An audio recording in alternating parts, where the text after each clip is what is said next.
Olha só, preparando para dormir, abajurzinho ligado. O que que eu tenho do lado da cama?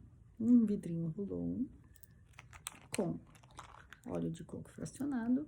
Olha só, eu faço assim, assim, nessa região da ATM, tá? Eu gosto de passar atrás da orelha também, que costuma ser uma região tensa pra mim. Isso aqui me ajuda com o bruxismo. O que que eu coloquei aqui dentro?